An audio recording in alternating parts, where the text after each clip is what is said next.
And that brings us to item number 17, which are the proposed superintendent's 2018-2019 goals, all shown in Exhibit E.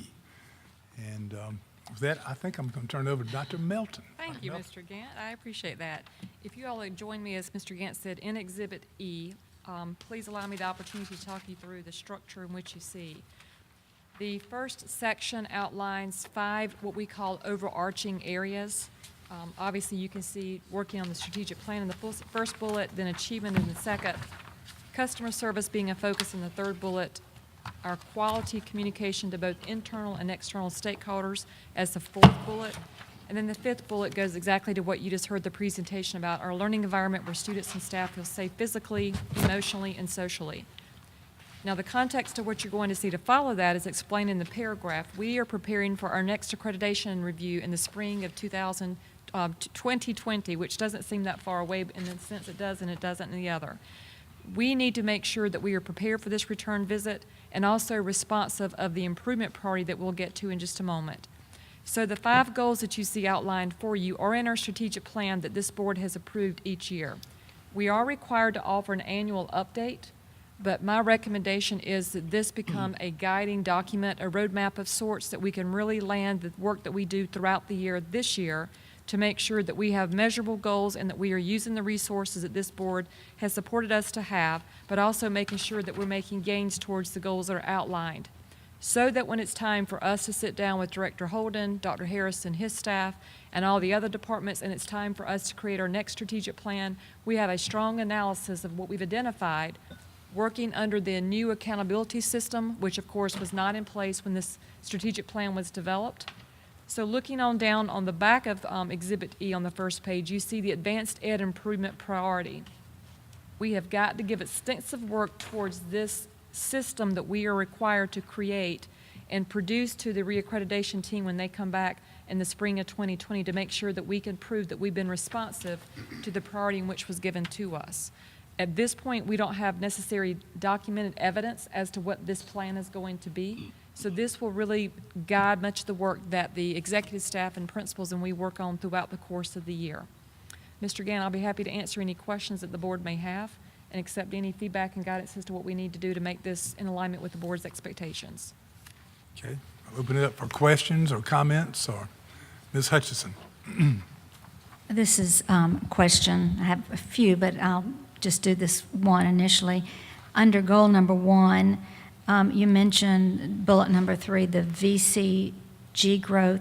I'm not sure what that means, and then where do we stand currently? You talk about the percentages, and so how does that compare to where we are? Welcome to education jargon, unfortunately, Ms. Hutchison. That's a great catch. VCG is an abbreviation for virtual comparison groups. That's where we take students that are like others and we compare their growth. So we look at the school that they're in, we look at the grade, the age that the child is, and we compare to see, is that child growing at the norm rate of what they should be performing throughout the course of a year. We measure this through our, what we call MAP testing, measures of academic progress. Our students are tested at least twice, depending on where they are in their academic efforts, but at the high school level, we lead to our high schools to us to choose interventions that our students are working towards to make sure that we test them appropriately. So the numbers that you see here, we're trying to incrementally increase this to make sure that our virtual comparison group, we're actually growing students. It's not about attaining a level of proficiency, it's about growing every child where they are. So I may have, as a classroom teacher, let's say 5 learners that are scoring below grade level, below the average. Those students warrant growth just as my gifted students do. To make sure that as a teacher and as a school that we are growing all students, not just simply saying that we're reaching a level of proficiency, which may mean we're holding other students back. So those that are already on grade level, they're not going to have the opportunity to be measured here to actually towards their growth. So this is going to look at the growth of a student, but comparing them with the national average as opposed to comparing them with the class average here in School District 5 or even within the district. It makes it a broader lens. Does that answer? That's great. Okay. I like it. Ms. Hutchison, did you have anything else right now? Or you, Well, I'll give someone else a chance. Mr. Hawthorne? Goal number 5. bullet point number 2. Having a utility consumption of 31.035 KBTU. Is that more jargon or what? Yes, sir, it is. Hey, what does that I'm mean? hoping Mr. Richardson can help me out with kilobytes, all those kinds of. Okay, yeah, that's what I was about to It's say. making sure that we're being conservative with energy conservation, maximizing our synergistic efforts, maximizing the work of our staff to make sure that lights are turned off, the computers are turned off, such as the next few days we're going to be out of school without a schedule. So did people do the right procedures as we shut down this afternoon, since we're going to be closed for the next few days? Okay. We can clarify that. I'm sure that will be, Mr. Richards, can you make note to help me make sure we get that I have defined? it. I have it now. I'm fine. Thank you, Mr. The Halterwanger. last thing is in your opening. Tell us what provide Chick-fil-A and Moe's services. So when you walk into Chick-fil-A, or you're leaving Chick-fil-A, typically you hear, "It's my pleasure." Okay. And you walk into Moe's and it's, "Welcome to Moe's." We want to make sure that, and I've used the phrase internal and external community, we need to make sure that our customer service is exemplary, whether you're an employee, a student, or a parent coming in, or a visitor coming in. So are we welcoming people to make them want to return so we can truly have relationships, or are we just serving the next person in line? My expectation is that we are truly making it an experience that when people walk away, they want to come back to the school and they want to be able to see that staff again or have that conversation with the teacher again. So from the front office to answering the telephones to that classroom conference with the teacher, all the things that we do for customer service. I'm not sure how to measure it, Mr. Halterwanger, for Chick-fil-A and Moe's like, but we certainly are looking to see our welcome and our greeting and listen to feedback that we're given from our guests. It makes perfect sense. It does. Dr. Melton, I'm going to see if Mr. Richardson will help us with this, but under Goal 5, and I know he'll help us with it, the first bullet, receiving an audit report, are we talking about the annual CAFR report, which would be specific? Don't we want to make that a little more specific to what it is? And I mean, we hear so much about audits and different kind of audits. I think in this case, we definitely need to define that a little bit. Well, the audit's the part that you get the unmodified status. It's actually just part of our CAFR. Right, okay. So define that a little bit, Mr. Well, Gaines. and I think we can just label it as a CAFR Okay. audit. Dr. Comprehensive Annual Financial Report. More jargon, Mr. Halterwanger. All right. We're getting it. Other, Ms. Hammond. In the advanced ed improvement priority, I had a question on that. And correct me if I'm wrong, I know that when you try to measure the teachers we do a survey online, about our school, and I guess we do that in District 5, or the teachers. With the parents in the communication and finding out about how they rate, oh, I'm sorry, sweetie, I'm on the wrong, but it's under Goal 2. I'm reading the back. Forgive me. Goal 2, where it says District Summary Report. I'm familiar with that, but I started wondering when we want 90% agree or mostly agree from parents. I know how we can get the students, and I guess they can do it online, and teachers do it online. Do we send a form home for teachers, for parents, and we send it to the student, and the student brings it back? Now, this is just me, Right. but I find that very frustrating as a teacher. I don't get many back. Now, this is 8th graders, but I am interested in us hearing from parents. Sure. And I know a lot of parents may not, most do have a computer, but maybe don't. So I was just going to see what percentage we in District 5 get back in these surveys so that we can get that 90%. The survey responses are going to vary, quite frankly, per school. Okay. And, we send home, as you said, by paper, because that's what the department sends to us. Sends to send us, home yes. to parents. So is it about the return rate, or is it about the satisfaction rate? When this plan was written back in 2016, 2017, the idea was to make sure the satisfaction rate, because typically, most people that take a survey are either really happy or really discontent. Yeah. Few people in the neutral zone truly participate with surveys. But the goal was set very high to make sure that 90% either agreed or mostly agreed is from parents, to make sure that we have that. Now, if you would like for us to add participation rate, we can gauge that for this year, but I don't know unless Dr. Harris were to tell me differently that we actually have that data. We could show X number were returned, but we wouldn't necessarily be able to say to you X number of families. So I may be able to say 110 were returned, but I don't know with certainty how many families because I may have a set of twins. So how we would gauge that, we would have to set up the system for this year unless Dr. Harris were to have a different explanation. I don't, you described that perfectly, that currently that current setup is not in place, but certainly something perhaps we could explore. Well, and my question was not designed to put any kind of more work on you guys. It was more for me to understand, you know, how many we do get back on an estimate to feel very confident that we really have. I mean, because 90% of only hearing from 200 people is not really a big deal. But we know we hear from 1,000 parents, and we got, I mean, that was my point, how, you know, if we could really gauge how many we heard from. So, thank you, Dr. Milton. Mr. Cates? Just to be clear, though, I don't know that we can, I'll make sure I understand and all of that. I don't think we can tie performance evaluation for you to a response by me as That's true. a parent. There's no way for you to compel my response. So, I mean, I understand the need to follow that, and you want to know that, but we're talking about your performance evaluation, and I don't think it fair to include something that you really don't have control over, and I trust that we make every reasonable effort to get those back.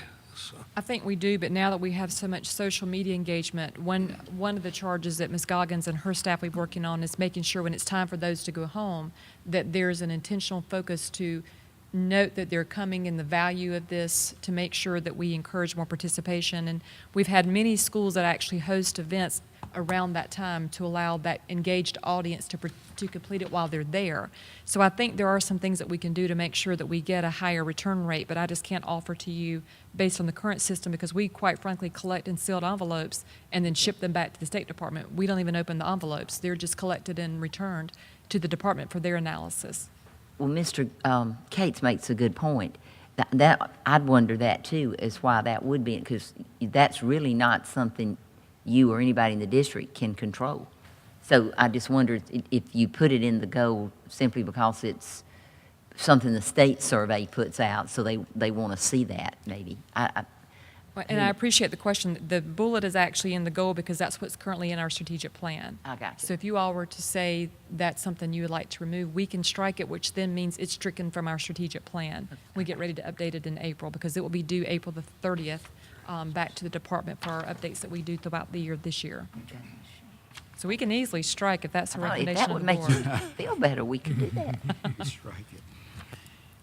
Make it easy. Any other, Dr. Milton, under goal 5 again, give me an idea of what, you're talking about redesigning the accountability department to include planning and accountability responsibilities such as the student ID system. Give me an idea without, I don't want to get too far into that, but I'm sure there's several possibilities there. That again is going to be a calibration of phrasing and language. So Dr. Harris and his team have been working on how can we identify where students are, our own locator system in a sense, so that we can start getting a strong predictor of where families are moving into.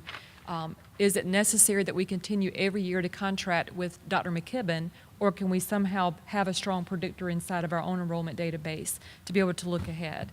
So the purpose of that is accountability in the past has been more of a reporting, looking for mistakes and giving feedback to the department of things that they found that may be errors with the data that we've received, but making them more involved with the predictability of our enrollment to make sure that that leads towards allocation, staffing, and the other facets of School District 5.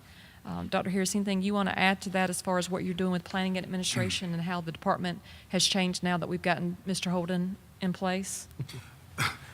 No, and Director Holden certainly sends his regrets on not being here tonight. He's in class, but you are absolutely right. We're moving very fast and furious in the direction of trying to be able to offer our own projections and establish that within School District 5. We've got some very strong leads, made some very strong contacts with persons who can assist us. And so we look forward to being able to bring that forward to you as a board to let you know that we are ready to and prepared to move in that direction. But certainly to have this as a part of a superintendent's goal, encourage us the more to move forward to get this done. Okay, thank you, thank you. Ms. Hutchison. I have a question, well, one of the questions. On goal number 4, we talk about earning a 16% or higher on the diversity matrix. Can you tell us where we stand now? Dr. Jakes is likely still updating that because of the employment season is now beginning to settle. So we're still making sure that we're coding the new hires correctly. Dr. Jakes, could you offer where we are in the process of seeing when we're ready for reporting purposes from our current hires, or most recent hires, I should say?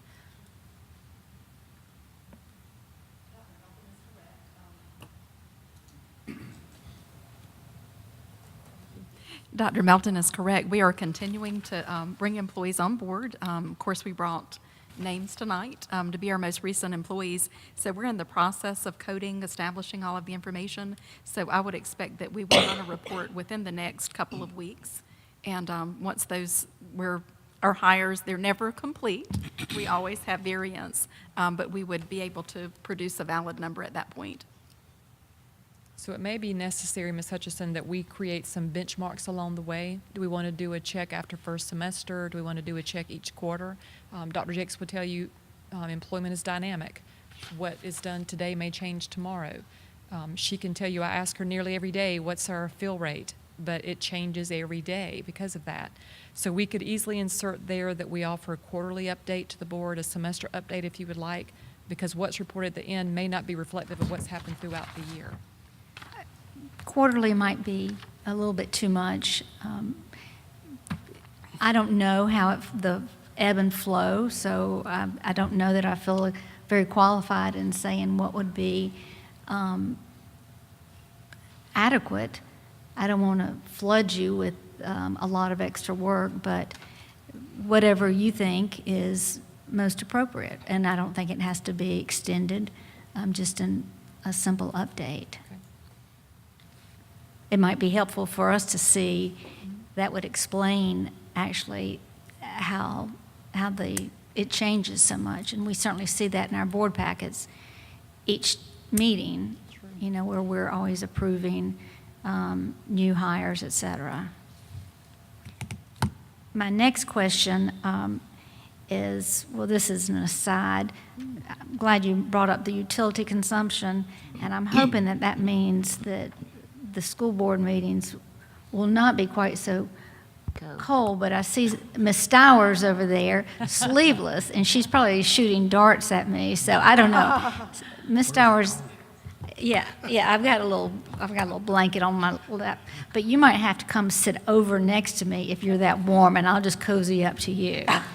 But I do hope that because I do know that sometimes in our buildings, with events, especially where the board's involved, it's really cold, and other people, other than me, are cold. Now, I agree that I'm always cold, but there are times that Mr. Gant will say, yeah, it's cold in here. But back to goal number 3, and I certainly understand where we're talking about the emergency response protocols, because that's big. But I know that we're also working on safety for students with regards to bullying, safety, discipline problems, and I don't know that this statement necessarily really addresses all that our school district is doing. So I'm not asking for you to do anything different, but maybe it's just something that needs to be reported to the board about how we're doing with discipline when we hear from parents who have concerns, and maintaining a safe environment for our schools, just as we'll have bullies and everything else. So that's just my comment on goal number 3. And Ms. Hutchison, if I may respond, when this plan was written in 2016, things have changed quite a bit since then. Things have changed from the resources that we offer in School District 5 for our safety team, to our staffing that we have for behavior interventionists, to training that we've done. So really, this is a goal that, quite frankly, has been out of date. But because the plan itself requires stakeholder involvement, this is a document we want to make sure is inclusive of our community. So when when these goals were drafted back in 2016, 2017, we had multiple small groups involved, such as our parents' cabinet, Right. various groups, faculty advisory. Obviously, the board was involved as well. But this is one that could definitely withstand an update, because I'll just use the incident that happened on August 31st. We've already made updates with what we're doing, but how do you really measure that? So using the emergency response protocols, that gave us a landing spot. But Dr. Harris and his team are constantly looking to see what kind of resources are coming out that we can have rubrics of some sort, self-evaluation, self-analysis, to see what are those things that we can identify that we can then do differently to improve what we're doing. One simple example is, used to, our transportation would have times that routes were running and times for stops to be picked up. Our security officers noted that. So now those times have been removed off of the site so that no one can say, I'm picking up your child at 6:55, yours at 7:02, because that gives too much information to someone that may have ill-intended motives. We don't need to get that information out. But that's not something we can really report here. But this is something we can certainly look at with our safety team, because they are so thoughtful and reflective that we could update this. But we would want to take it to Parents' Cabinet to make sure they were involved, in other stakeholder groups as well. But I agree with you. This is something that was important 2016 and 17, but there's been so much that has changed that we could do an update and refresh it. Thank you. That's good. I know y'all are doing wonderful things, and I think it's important for us to be able to talk about it, which reassures the parents and the community that we're looking at safety in all facets. I think that's it. Ms. Hammond? Okay. I have a question on, it's goal 5, 1, 2, 3. It's the fourth little bullet. Title I and Title II annual stakeholder meeting to engage key leaders in offering recommendations for use of federal and local funds. Do we have, Dr. Melton, do we have leeway in there of how they're spent? We do. I thought maybe it was since it was Title I or federal or local, they told us how we had to spend it. We have parameters and guidelines that are required by the federal government, but Mr. Giuliano actually hosted last Springs. And we invite administrators, we invite teacher leaders, we invite parents, we invite a variety of stakeholders that we receive from principals and other leaders in the district. They come in and help us chart the needs that they can identify, so we create what's called a needs assessment. And then the needs assessment, we make sure that we define what do we mean by Title I.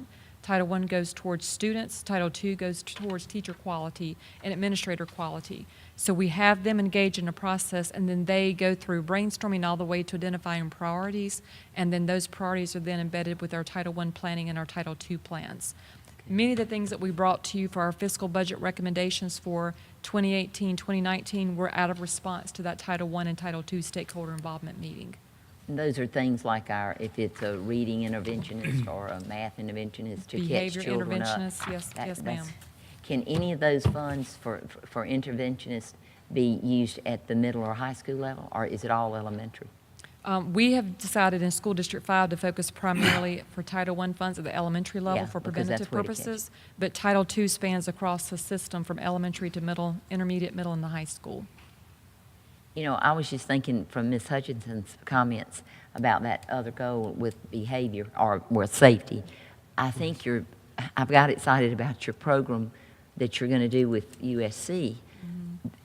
That sounds like a place where not just, you're going to hit not just academics, but the social well-being of kids. And a lot of behavioral problems, really are coming from that. So I think that that's another real plus. And the behavioral interventionists, we used to never heard of that, until the last few years. And many schools have that. But I do think that you do hear that from parents about behavior. Even if it's just a fight in a class, and yet your child's not involved, but they can get hurt. They're just in the room where. So it's kind of like this big piece of puzzle. But I do think we can be proud that in your goals we're addressing that, and I think it'll make parents really happy, and it'll keep the students safe. Mr. Hawthorne, You know, there's a reason why the world wasn't built in one day. There's a reason why. Because he wanted to save a few things for the next day. I have a date at 9:30. A date. A date, yes, a date. It's with Shirley, I know. So, anyway, you'd like to wrap this up, would you? I would like to wrap it up. Be perfectly honest with you. We're with you. Y'all with me? Make the motion. Thank you. Well, Dr. Melton, thank you for sharing your goals. I would say to the board, are there things that you might want to have added to this, or do you want to consider with this? And you could forward that on. This is our discussion. And we can certainly, I know Dr. Melton's open to that. Yes, please. And I think the fact that this centers around the strategic plan and moves forward is very strategic in itself. So that's, I think that's great. Well, looks like we're out of questions, Mr. Halterwanger, maybe. Make the motion to adjourn. And that brings us to item number 18. Look to your left. Mr. Halterwanger, I entertain a motion. I entertain a motion that we adjourn. You all have a good night. Well, wait, I got to get a second right here. All those in favor, please raise your hand. We thank you all for your participation. Thank you. We're gonna cut short here. Yeah.